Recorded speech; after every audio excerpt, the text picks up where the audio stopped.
Welcome to the Election Tricycle, a podcast where we check in on elections in the US, the UK, and in India, and try and get a sense of what each of those elections tell us about our democracies and potentially democracies all around the world. I'm joined by Emily Tamkin in the US. Hello, I'm here coming at you from Washington, D.C. And Tom Hamilton in the UK. Hello, I'm here just about 9 miles from the heart of Westminster.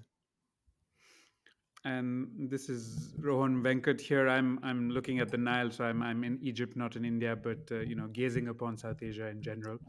And this week on the show, I wanted to get into something that has to do with sort of democracy between elections. Now, in a couple of months, the world's media is going to descend on India and talk about this, largest ever democratic exercise that will be the Indian elections. Indian elections are always the largest ever democratic exercise, just by nature of the size of the Indian electorate. But people will talk, and there will be some arguments maybe about how free and fair it is. But by and large, it is the case that Indian voting is quite free and fair and much more robust today than it is in the neighborhood, certainly, but also compared to where it was 3 or 4 decades ago. But democracy doesn't just happen at the ballot box or at the voting machine, in India's case. It's also about what happens between those elections. And so I just wanted to flag something that happened last week. Um, uh, the a top opposition leader, Hemant Soren, the leader of a state called Jharkhand in North India, was arrested by India's Financial Crimes Unit, which is controlled by the central government under the BJP and Prime Minister Narendra Modi. He resigned as Chief Minister of Jharkhand just hours before he was arrested. Um, and the case against him involves an 8-acre plot of land that he allegedly acquired through corrupt means and shouldn't have been owning. But it's just the latest in a number of cases that have been brought out against opposition leaders in India. Arvind Kejriwal, who's the chief minister of Delhi, another place where the BJP tends to win a lot at the national level, but has lost state level elections for the last near decade, is also potentially going to be arrested any time now. And across the board, opposition leaders are facing cases against them. And so this is one of those situations where, you know, it's quite likely that many of those cases have some currency to them, in the sense that the India's laws are so complex that it's possible for the investigation agencies to start and initiate a case against you on a number of different things. And then the process itself becomes a punishment, because the question of actually these going to conviction and so on is another matter altogether. But we've seen this over and over, and I'll just quickly jump to a handy list put together by the Indian Express that lists a number of these cases against top opposition leaders, including Hemant Soren, who I just mentioned, and Arvind Kejriwal, these two chief ministers. Also, the chief minister of Telangana, another state, the chief minister of Kerala, another state, the chief minister of Andhra Pradesh, another state, and then a whole bunch of former leaders across the board. In each of these cases, the government just jumps up and says, it's not in our hands, the law is taking its own course, and you can't accuse us of weaponizing the agencies. But uh, in fact, Modi spoke in Parliament this week, making that claim. um, but And it is also, also, wait, just yeah, to just to put a finer point on it, all of the people you just named are not are all in the opposition BJP. Is that leaders. Yes. right?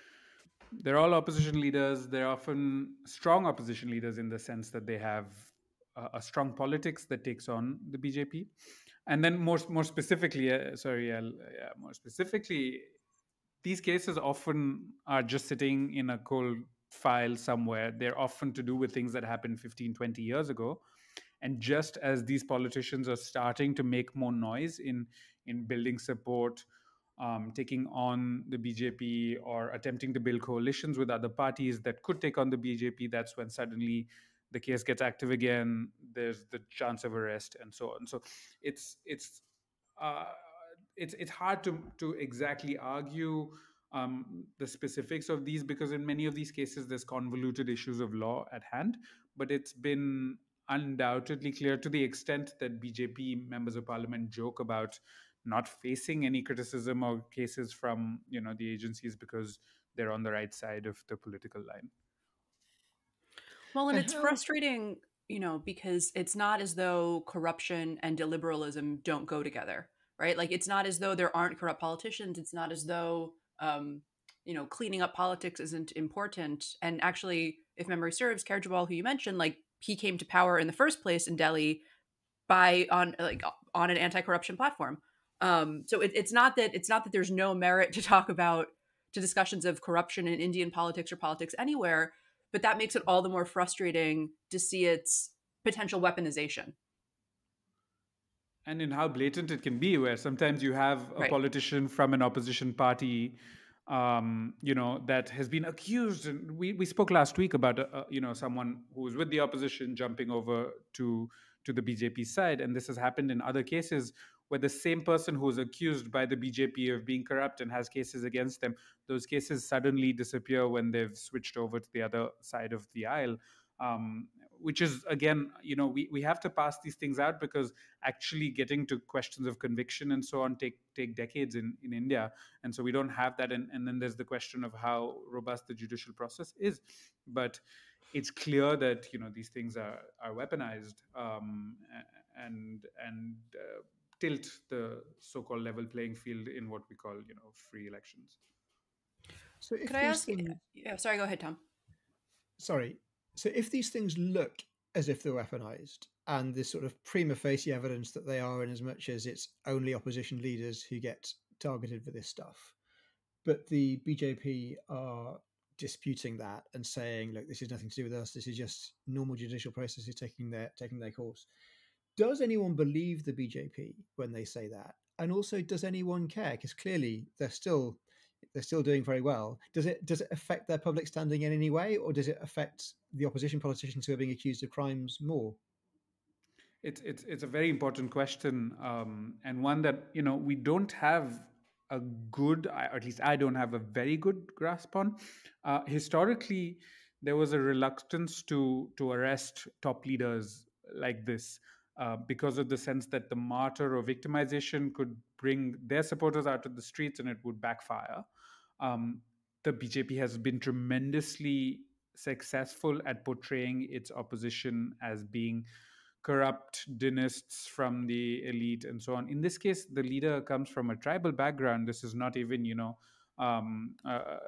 classic Delhi elite. But they've managed to, one, lay the groundwork for the idea that they can't possibly be corrupt and it's only on the other side.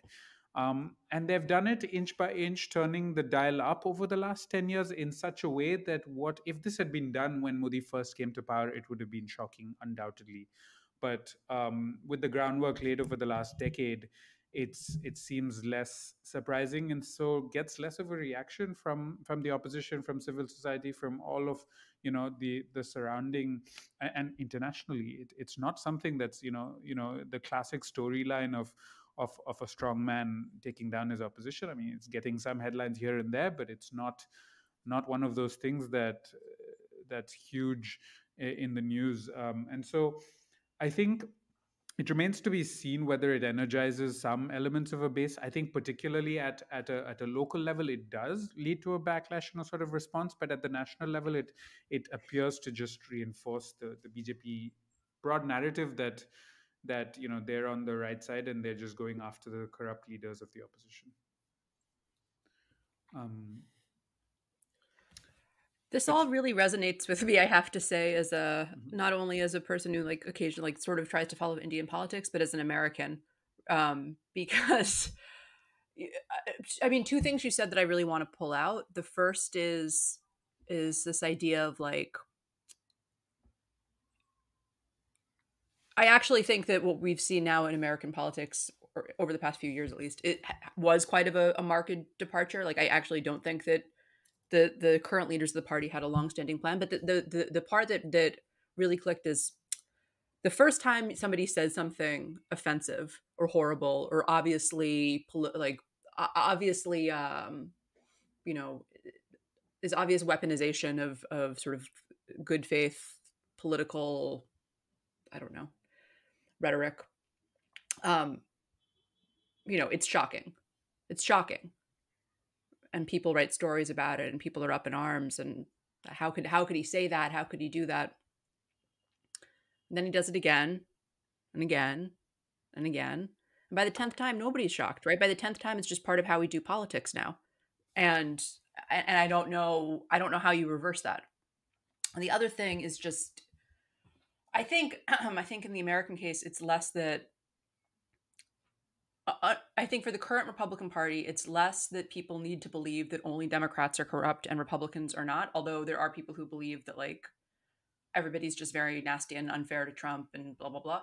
But I think in our case, it's more that like, well, everyone's corrupt, right? Like, okay, yeah, Trump like had foreign officials stay in his hotel when he was president, and like, yeah, Jared Kushner got had this massive business deal with the Saudis immediately after leaving the White House, and yeah, sure, like Ivanka was in the meeting with the then Japanese prime minister shortly after their election, and all this, but everyone's corrupt, right? We're going to drain the swamp. So why is it so bad for Trump and his family to enrich themselves?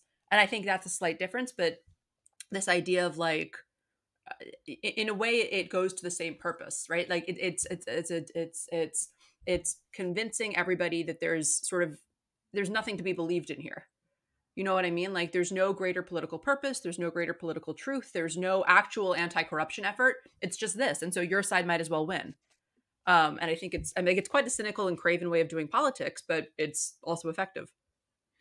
Yeah, because in the States, with the various legal problems that Trump has, this sort of a simultaneous narrative of I didn't do anything wrong and I need immunity so that I can carry on doing whatever I was doing. And one of the sort of political questions is, do these various proceedings help him by making him seem more victimized, or do they hurt him by making people think, no smoke without fire, he must be corrupt? And it doesn't seem to me that the answer is completely straightforward to that. Could be either. Yeah. But then there's a bigger consideration, which is like, if someone's broken the law, as a matter of course, that ought to be investigated by the proper authorities and just dealt with in the normal way. But there is no normal way with Trump, is there? Right. Yes to all of that. I think for his base, for like that core block, it does galvanize. But I think the idea that, there were some who were like, well, if you prosecute Trump, that'll make his voters really angry. And it's like, okay, like, I'm sorry, that's not rule of law then, right? Like that's to Rohan's point about like, what it means to be in a democracy. If you're scared of prosecuting certain people, but you aren't scared of prosecuting others, like that's not rule of law. That's not democratic. We should say that, we're recording this on Wednesday. On earlier this week, I want to get the wording exactly right. Earlier this week, the DC Circuit Panel unanimously rejected Trump's criminal immunity claim. Why we even had to do this in court, I find like genuinely shocking. Obviously, the president doesn't have immunity. Like that's, but this does serve to, so Trump can now try to get the Supreme Court to hear his case. That his March trial date has already been postponed. This is over January 6th, and the Trump's own role in the storming of the Capitol on the day that the elections of 2020 were meant to be certified. And I think it's still to be seen, like, if this, I think Trump does not want that trial to start before the election. And I actually think that, like, to have it in the news every day, reminding people of what he did and of how he was as president, that's probably not great for like everybody but his core voters. But there is something appealing about it, I think, to the core voters of like, this is our guy and we have to back him. And I honestly think it was the same, he recently, a jury late last month found that he had to pay $83.3 million to E. Jean Carroll. E. Jean Carroll being how to describe her, like a journalist and a public figure, who she said that he she said that she wrote an essay and said that he raped her. This one went to trial, and it was found that he was, liable for sexual violence. He denied it, so she said, "Well, you're defaming me now," and so this is the second time that a jury said that's defamation. You have to pay her damages. But I think it's very odd to me that whole case didn't really seem to make a dent in public opinion, and I actually think for a certain segment of Trump supporters, like they see that and think good, right? Because that's the I don't think they care about. Sorry, I don't think a certain segment of Trump supporters cares about sexual violence. I think they think that either he didn't do it, and if he did do it, it's fine, right? It's the same sort of across the board.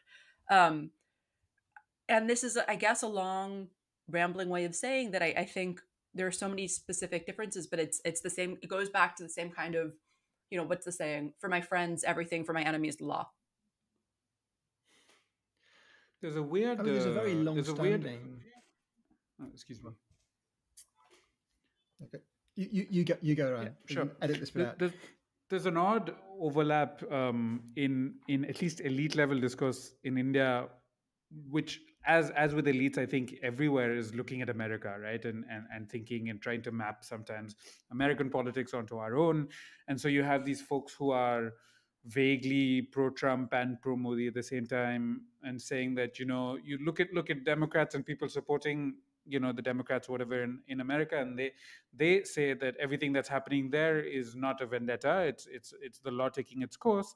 And then when it comes to cases in India where Modi is taking on people for corruption, suddenly it's not the law taking its course. I mean, obviously the contexts are completely different, but because in certain circles these things map weirdly onto our own politics, and where everyone's paying attention to America, it's really odd to sometimes be in that in between space where to have to make that difference in societies where the rule of law also operates differently, where bipartisan understandings of democracy are to some extent different.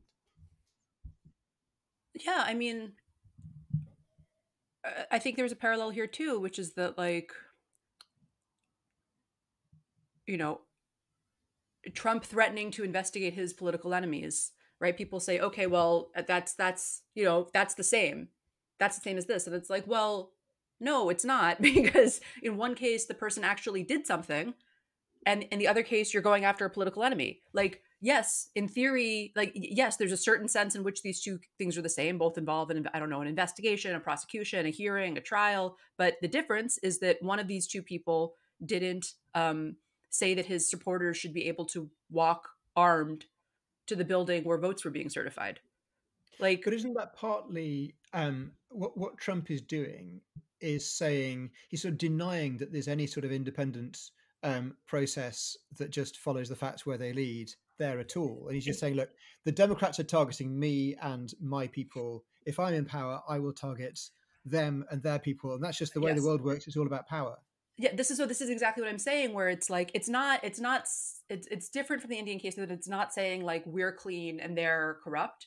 It's saying like everyone's corrupt, right? Like there's no judicial process that you can trust. There's no there's and I'm not saying that there's no corruption in democratic politics. Certainly not, right? But it's basically, I think the game that this version of the Republican Party is playing is that you can't, there's nothing to be believed in. There's no rule of law. There's no real democracy. There's just winners and losers, and all you have to do is be a winner. And all your guy has to do is be the one who wins in the end. And that's it. Right. And that's actually not democracy. It's not. It's because you can't, then there's no rule of law.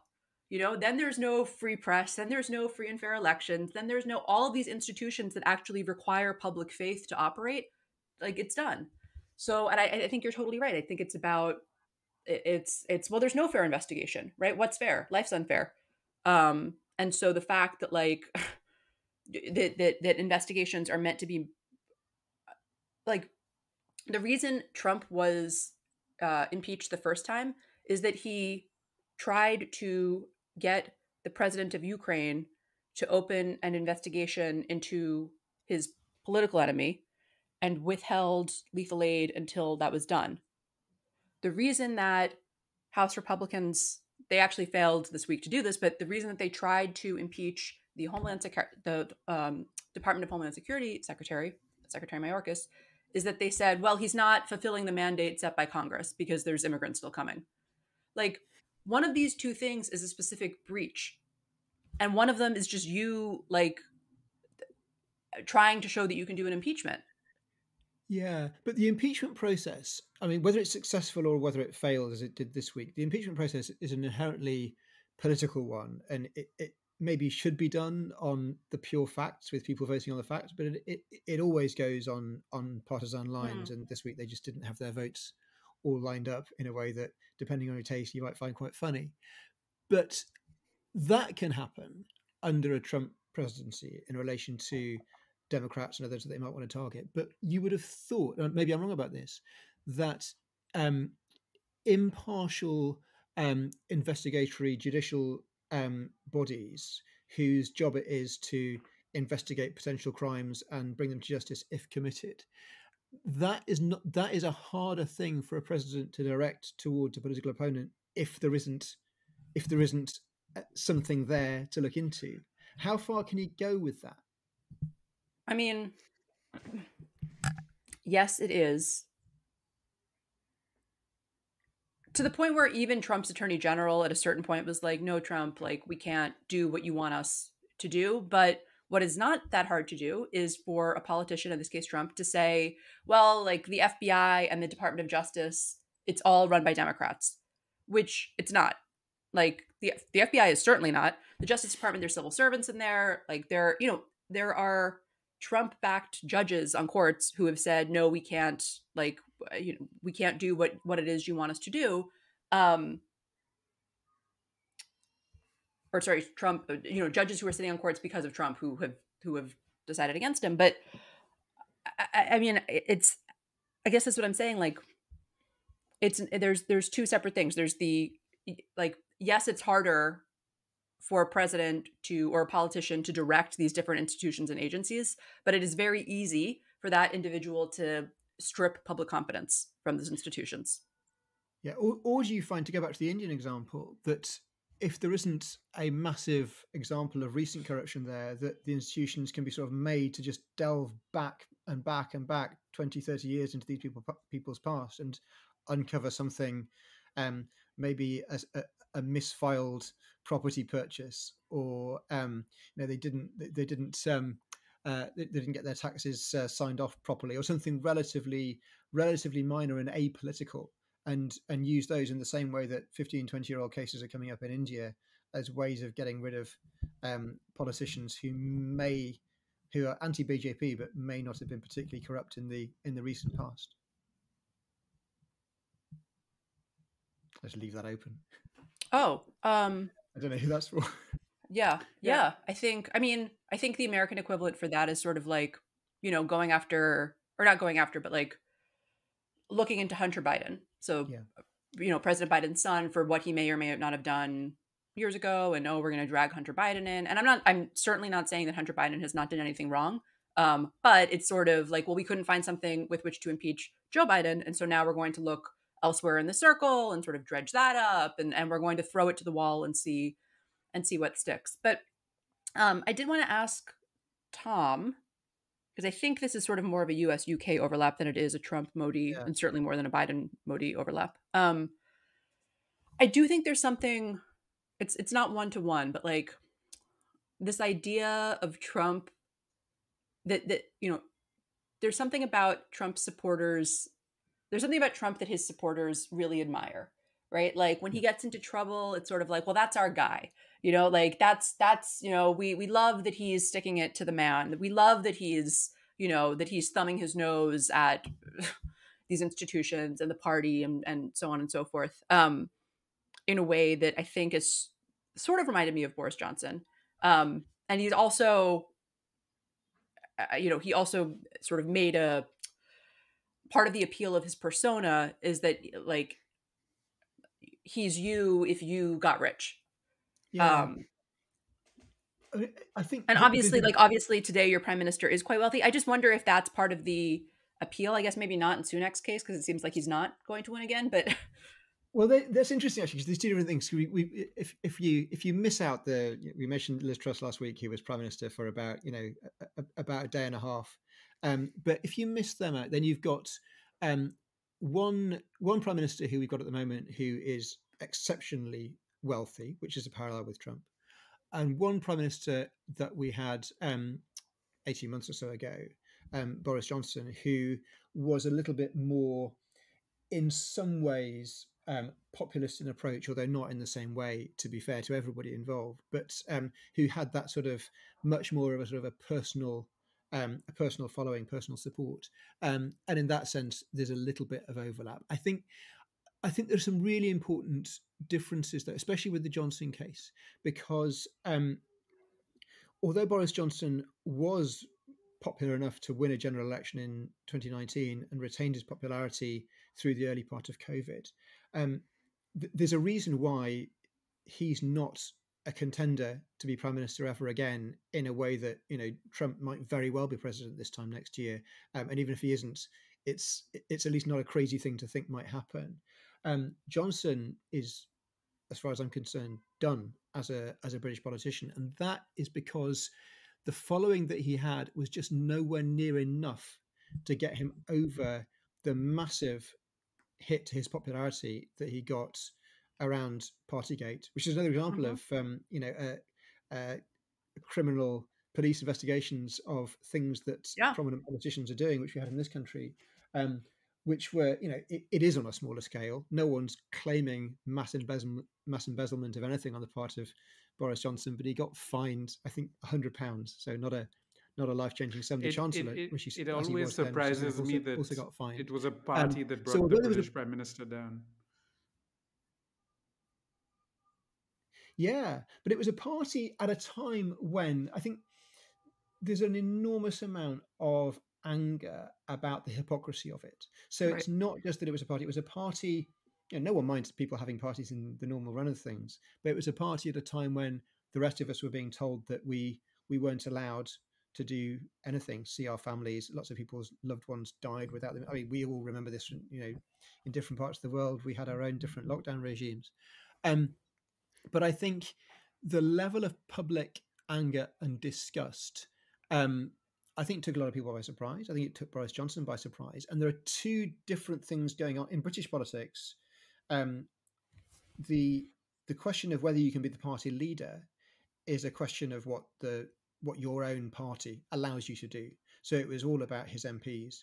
And at the point that he lost confidence in his own MPs, he couldn't stay in power anymore. But one of the major reasons why he lost confidence in his MPs, and actually there were several different bits of mismanagement. It wasn't just about COVID and the parties, although that was probably the most important one for public opinion. But there were various things that he did in terms of internal party management that meant that his own MPs no longer had confidence in him. And although there were moments, like when Liz Truss fell, there was a moment when he could conceivably have come back. And I think there were serious moves to try and get him to come back. And he was eventually persuaded not to run, and Rishi Sunak ran unopposed. There's now, especially now that he's not an MP, and by the way, he's not an MP now because a parliamentary investigation found that he'd broken rules and suspended him. And he decided, as a result of the suspension, simply to resign his parliamentary seat. He was never an overwhelmingly popular figure, and that's quite an important thing to remember. He won an election in 2019 with relatively low approval ratings against a Labour leader who also had very low approval ratings, and he was, considered by the electorate to be the better of the two options by quite a long way in electoral terms, but without having a huge amount of personal support. But that has dropped away entirely. In terms of Rishi Sunak, who of course is a fantastically rich person. He's and by the way, there's no suggestion of sort of personal corruption in that amassing of riches. It's a combination of a career in investment banking, working for hedge funds, and so on, and marrying the daughter of an Indian billionaire, who you will be at least as familiar with as me, probably more so. I'd be interested actually in how how prominent Rishi Sunak's father-in-law is as a figure in certainly in Indian business, but also in Indian politics. Is he in any way a power broker? Is he someone whose words are taken seriously in sort of political discourse, or did he just stay out of it? No, the Murtis are particularly known for trying to portray a very down to earth, sort of salt of the earth, familial thing, even though they're fabulously wealthy. And by and large, there's no political per se involvement from them. That's not to say that they don't necessarily put money into legally put money into election trusts supporting parties, but they're quite apolitical, and the technical entrepreneur class in India tends to be very aggressively apolitical, so to speak, which often ends up just being status quoist, seeing politics as messy and coming in the way of all the things they'd like to do. But it's amazing to me that Rishi is the richest prime minister ever, if I'm not incorrect, and for an institution that has had so many aristocrats, part of it really is something that jumps out to me. Yeah, I mean, he is extraordinarily wealthy, beyond what we normally think of as like there have been plenty of prime ministers who've had a certain amount of resource behind them. One of the things about we talked last week about George Freeman, who was an MP who resigned as a minister because he couldn't afford an increase of about £1,200 a month in his mortgage, which is quite a big rise. That is the sort of sum of money that Rishi Sunak wouldn't notice losing at all. And I think the interesting difference between Sunak as a wealthy man and other prime ministers who've been quite well off. I mean, someone like David Cameron, he was not from that sort of super wealthy bracket, but he came from a comfortably well off background and also just presented himself as, I guess you'd call him, a sort of a posh upper middle class man. He went to a very expensive school. He just carried himself in a certain way. But I think he handled that in a totally different way from the way Rishi Sunak does, and just had a different sort of air of self-confidence about him. There was a moment this week, which I don't know if you picked up on, where he was interviewed by Piers Morgan, who Emily will be aware of as someone who had a US talk show for a while. Yes, I'm afraid so. You could happily have kept him, so far as we're concerned. But no, that's okay. We got look at this. We don't have enough. No, okay. So Piers and Rishi had their chat. Yeah, they had a chat. Piers Morgan does a remarkable job of presenting. He presents a show on an exceptionally low viewership channel, and it remains low viewership. No one watches this stuff, but the PR operation around it is such that everything gets reported anyway. So I don't suppose anyone actually watched the interview, but we've all seen clips from it and news lines from it. And one of the most interesting news lines from it was that, in the context of Rishi Sunak being asked whether his policy of sending some asylum seekers to Rwanda to have their claims processed, which has been going through the courts for a long time. No one's actually been sent to Rwanda. It may never happen. It is quite possible, considered quite likely, that these flights won't take off before the election. And if the Conservatives lose the election, they won't take off after the election either. So Piers Morgan said something like, do you think these flights are going to take off? Rishi Sunak said something like, yes, I hope so. And Morgan said, well, how about a bet on it? £1,000. What do you think? Take the bet. And Rishi Sunak very awkwardly sort of nodded and then shook Piers Morgan's hand. So he took the bet. And there's so many things going on here. One is just the sort of the Piers Morgan alpha male persona that he'd always had, slightly pushy, almost bullying Sunak into taking a bet that he probably didn't want to take. Sunak his spokesperson trying to imply that he never really took the bet. He maybe just shook his hand out of politeness. Then him saying later, I'm not really a betting man. I was taken by surprise by Piers Morgan, which is true, but that is it's an admission of weakness. It's an admission that you were bullied into taking a bet. And then the most interesting one for me, the fact that this is a bet of £1,000. And these are two Right. two rich men, right? Right. Morgan is a rich man in the media personality sense of the word, which means he's certainly certainly comfortably off, but he's also not a multi hundreds of times millionaire.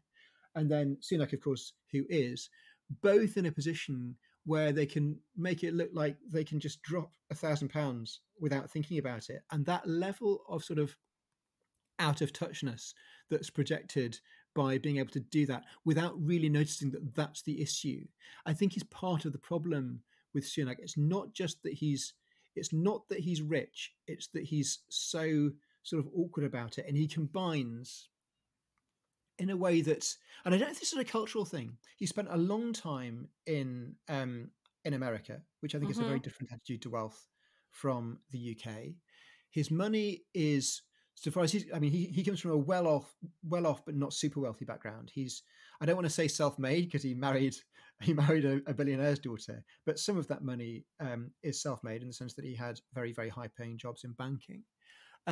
So he's had that cultural contact with America and living there, whose attitude to wealth is very different from the British attitude.